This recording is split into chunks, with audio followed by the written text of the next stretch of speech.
A pleasure to meet all at last, and here we are again with HJN Season 5. And more importantly, what we got here to talk a bit about are, of course, more pets.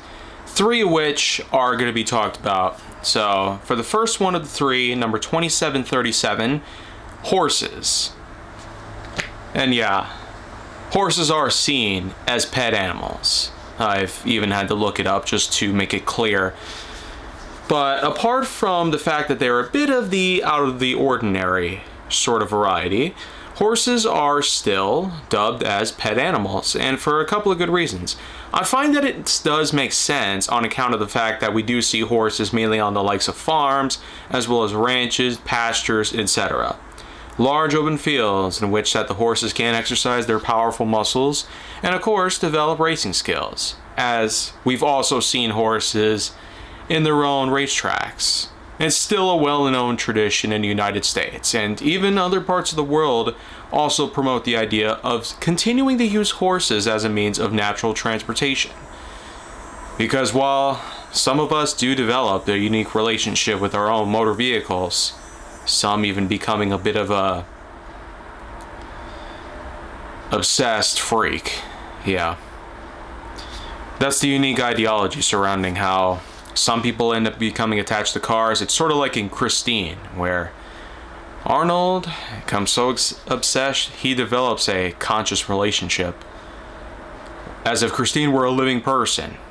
But while this is seen elsewhere, even from some people I know a little too well, horses are still seen as something you could have much higher likelihood of making a good, fair companionship with, on the accounts of the fact that they are made for traveling, for hauling and carrying goods, freight and services, and passengers of all sorts of things.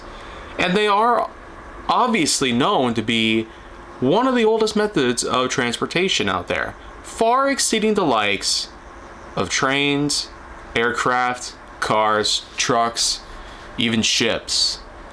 In spite of the fact that the ship and the boats had been seen as some of the oldest methods of transportation other than horses, and it's fair to say that the horse is still seen as something that has greatly preceded everything else. And I have talked a lot about the historical segments of how certain transportation came to be, and of course, everything else that has since turned out. With all that has been invented and all that has been put together, it's still worth noting that horses are seen as a pet on top of being an incredibly reliable source of transportation.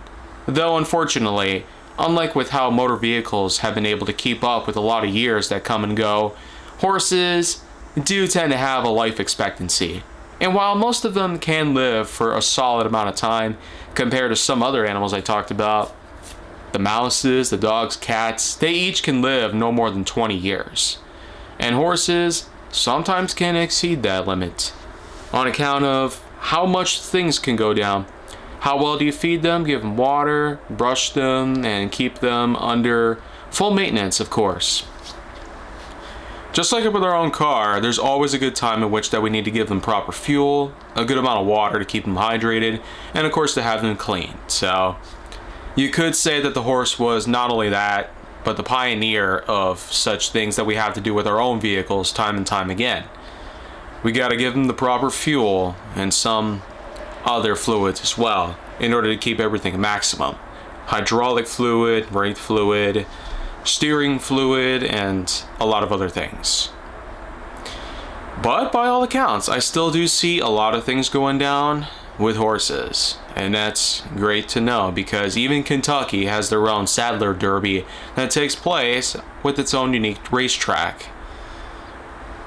And horses are still a big phenomenon, even with all of this accounted for. There's a lot of movies about them, a lot of programs of all sorts, some video games that you get to control horses with, like Red Dead Redemption, Ghost of Tsushima, and a couple Lego games as well.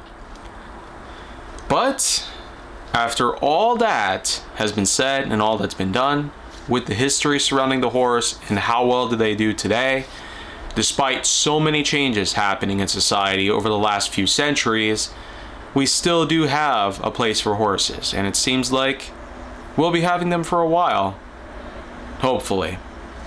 Well, this is it for another piece of HGN Season 5. So make sure to like, subscribe, comment, follow me wherever you can find me, and stay on the Hollywood side for more.